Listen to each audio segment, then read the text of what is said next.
राजस्थान की खबरें सिर्फ देखिए ही नहीं, पढ़िए भी rajasthantak.com पर।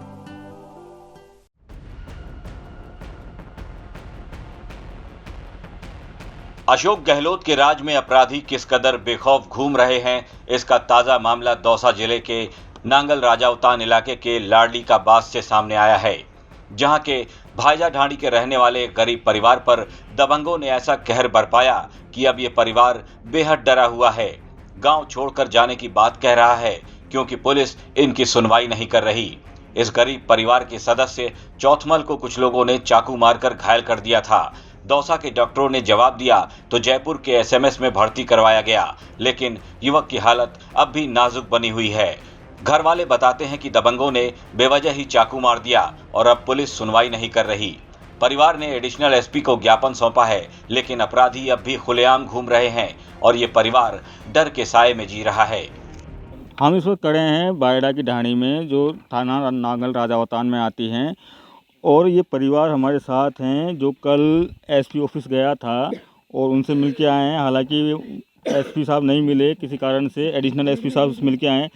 आप कल वहाँ गए थे दौसा एसपी ऑफिस, क्यों गए थे, क्या कारण है, और डरे हुए लग रहे हो क्यों? सर डरे हुए इसलिए लग रहे हैं कि सर वो प्रभावशाली लोग हैं, पैसे वाले लोग, जिन्होंने हमारे साथ जो हादसा किया, मेरे भाई के जो चाकू मारा है, जो मुलजिमान जो परिवार है वो बहुत प्रभावशाली है, पैसे वाले हैं वो, और 10-20 आदमी हैं वो परिवार में। हमारा छोटा परिवार है सर, पहले ऐलान देके और चाकू घुस गए, जिसका हम कुछ नहीं कर पा रहे हैं। पुलिस प्रशासन को हमने अवगत करा दिया, सारी एफआईआर वगैरह लॉन्च करा दी, पुलिस प्रशासन कुछ नहीं कर रहा, ना तो उसको पकड़ रहा ना कुछ कर रहा। हमारे से दोबारा आके ये नहीं पूछा कि भाई तुम्हारे साथ कोई दोबारा और कोई बातचीत हुई है या कोई धमकियाँ वगैरह दी है, जबकि रात में मोटरसाइकिल आती है, यहाँ धमकियाँ देते हैं, सालों को मार देंगे, केस करके क्या कर लोगे, हमारा पंचायत करके क्या कर लोगे, हम तुमको जान से मार देंगे, सबको मारेंगे, अब करो क्या करना है तुमको। तो इसलिए हम डर के सर एसपी साहब को ज्ञापन देने गए थे। अच्छा, कल क्या बात हुई एडिशनल एसपी साहब से? एसपी साहब ने सर हमारे सामने इंचार्ज साहब को फ़ोन किया था कि भाई इनको 7-7 दिन हो गए, इसको गिरफ्तार क्यों नहीं कर रहे हो मुलजिम को। तो अब उन्होंने न जाने उनसे क्या कहा क्या नहीं कहा, पर उन्होंने साहब ने ये कहा कि भाई इनकी टीम गठित करो और इनको उसको गिरफ्तार करो और इनकी सुरक्षा करो। तो इतना कहने के बाद भी हमारे पास ना तो पुलिस का फ़ोन आया, ना कोई पुलिस आई, पूछा भी नहीं कि भाई तुम्हारे साथ क्या हो रहा है क्या नहीं हो रहा है। जब घटना घटी थी उसके बाद में कितनी बार पुलिस आई है आपके पास? 2 बार आई थी सर, घटना घटने के बाद। एक बार तो हमारे बयान लिए थे और एक बार वो पहले आई थी, बस 2 बार आई थी सर। 2 बार आई, उसके बाद नहीं आई। उसके बाद तो ना फ़ोन आया ना पुलिस आई। ठीक है, ये हालात हैं पुलिस के, उनसे भी जानते हैं। आप बताओ थोड़ा सा कि किस तरह की धमकियाँ मिल रही हैं आप लोगों को? सर धमकियाँ ये मिल रही है कि बार बार में यहाँ आते हैं कि इनको जान से मार देंगे, ये क्या कर लेंगे। अब वो सर पैसे वाले हैं, लाठी वाले हैं, तो हम देखो गरीब आदमी, हमारे पास कोई ऐसा पैसा भी नहीं है, तो बार बार धमकियाँ दे रहे हैं हमको मारने की। तो हमको तो ये कगार आ गए कि हमको तो जमीन जायदाद बेच के यहाँ से कहीं निकलना पड़ेगा। लेकिन क्यों निकलना पड़ेगा? तो पुलिस कल जाके भी आए हो आप, पुलिस ने कहा कि हम कर रहे हैं कार्रवाई। पुलिस ने वहाँ से कहा, लेकिन आज तक अभी तक पुलिस ने हमसे यहाँ आके नहीं पूछा कि आपको क्या धमकियाँ मिल रही है, क्यों आप डरे हुए हो, हम मुलजिम को पकड़ रहे हैं, कुछ कर रहे हैं। हमसे आज तक कुछ नहीं कहा पुलिस ने भी आके। हम कैसे विश्वास करें सर? विश्वास नहीं है कि विश्वास कैसे करें सब? हमसे एक बार पूछते हैं कि हम आपके लिए मुलजिम को ढूंढ रहे हैं, आप डरो मत। हमारे पास एक बार भी कोई नहीं आया यहाँ पे, हम डरे हुए इसलिए। साहब देखो वो पैसे वाले हैं, मनक है, लाठी है, अब हम तो घर के अंदर घुट रहे हैं दिन रात, हमको तो कहीं निकलना भी नहीं हो रहा। ये थोड़ा मुझे ये बताइए, जो चाकू जो मार के गया, जो आरोपी है, इसको जानते हो क्या, कौन है वो? हाँ, वो गणेश कुमार मीणा, स्नोप विजय नारायण मीणा, ढाणी बायडा लाडली का बास। परिवार में है कोई कहीं का? परिवार से थोड़ा कुटुंब परिवार थोड़ा दूर से है हमारे परिवार से।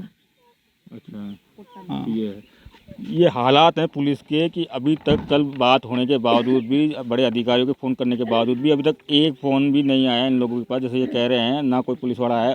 ये महिलाएं भी हैं जो काफ़ी, इनकी आंखों में आप देख सकते हैं कि कैसे इनके आंखों में डर नज़र आ रहा होगा। इनसे बात करने की कोशिश करते हैं।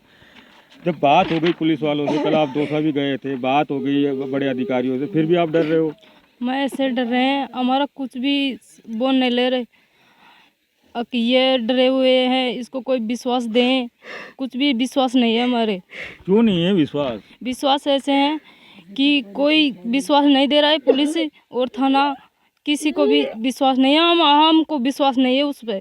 क्यों नहीं है? मैं तो ये पूछना चाह रहा हूँ कि भाई आप कल भी गए बाद भी उन्होंने टीम के लिए कहा कि भाई टीम गठित करेंगे, उसके बावजूद भी विश्वास नहीं है आप लोगों को। तो हम तो गरीब हैं, बिल्कुल गरीब हैं, और हमारे पास में पैसे भी नहीं है और लाठी भी नहीं है। उसके पास में तो पैसे भी है और लाठी भी है, उसका तो सब धनी बन जाएगी। हम गरीब लोग हैं, हमारा कोई धनी नहीं बन रहा है यहाँ पे। तो मैं सिर्फ आपसे ये कहना चाहता हूँ कि विश्वास क्यों नहीं है कानून व्यवस्था पे? विश्वास ऐसा नहीं हो रहा है यहाँ पे। तो पेट फांसर पड़ेगा जब भी तो सरकार तो घर छोड़ने की कहाँ नौबत आ रही है? जब घर छोड़ने के ये कारण है, हमारे रास्ता हमारा छोटा सा रास्ता है, यहाँ पे रात दिन गाड़ी घूमती है और हम छोटी मोटी लेडीज हैं, छोटा परिवार है। हम ऐसे डरते हैं, यहाँ पे धमकी डालते हैं। और क्या धमकी देते हैं आप लोग? ये धमकी देते हैं, किसी को मार सकते हैं, किसी के तलवार भी दे सकते हैं और चाकू भी लगा सकते हैं हम। अरे इस तरह की खुली धमकियां यहाँ दी जा रही है, जैसे कह रहे हैं और भी महिलाएं से बात करते हैं। आप बताओ किस तरह की धमकियां दे रहे हैं आप? धमकी दे रही है गेला आता जाता से गाड़ी लेकर घूम रही है, तो रात के टाइम से कि यहाँ को जान से खत्म करेंगे।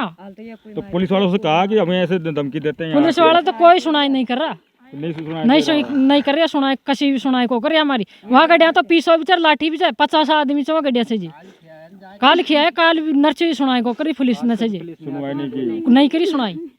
तई बालकन को लुगाई को कौन दणी छे? तेता सा बालक छे वछे जे एसएमएस में पड़े तो वह सीरियर छे, तो यहाँ को कौन दणी छे बालकन को लुगाई को? या बताओ थे तो ये जिस तरीके से कह रहे हैं हालात बड़े गंभीर हैं, इसमें इसको पुलिस को हमें देखेंगे। ये उनकी पत्नी है, इनसे बात करने की कोशिश करेंगे। आप ये बताओ, कल आप पुलिस वहाँ भी जाके आए थे, बड़े अधिकारी से मिलके भी आए, उसके बावजूद भी आप घर परिवार छोड़ने की बात कर रहे हो? जाके आए थे सर, उधर कोई भी कुछ भी नहीं हुआ। मेरे 2 बच्चे हैं, मैं किसके गले लगूंगी? मेरे अनाज नहीं है, चाकू दे के भाग गए। मेरे कोई समाचार नहीं ले पाए, वो ऐसा में भर्ती है, उसका बचने का कोई चांस नहीं है। तो विश्वास पुलिस कह तो रही है कि हम कार्रवाई करेंगे, विश्वास पुलिस क्यों नहीं है? कुछ भी नहीं कर रही है। पुलिस तो ऐसे बोल रही है कि करेंगे, कुछ कार्रवाई नहीं कर रही है। मैं गरीब आदमी हूँ, मैं कमा के लाते हैं, जब तक मैं पेट भरती हूँ, मैं क्या से पेट भरूँ मैं? जी बिल्कुल, ये जिस तरीके से यहाँ के हालात हैं जो ये बयां कर रहे हैं, इससे तो ऐसे ही लगता है कि जो राजस्थान की सरकार है अशोक गहलोत बड़े बड़े दावे करते हैं सुरक्षाओं के, उनकी पुलिस के भी स्लोगन है आमजन में विश्वास, अपराधियों में खौफ। लेकिन यहाँ तो इन आमजन में खौफ नज़र आता है, अपराधियों में तो कहीं खौफ नज़र नहीं आता, क्योंकि जिस तरीके से कह रहे हैं कि खुली धमकी दी जा रही है, पुलिस सुन नहीं रही है, तो आखिर में आमजन में विश्वास कैसे कायम करेगी पुलिस? संदीप मीणा, दौसा, राजस्थान तक।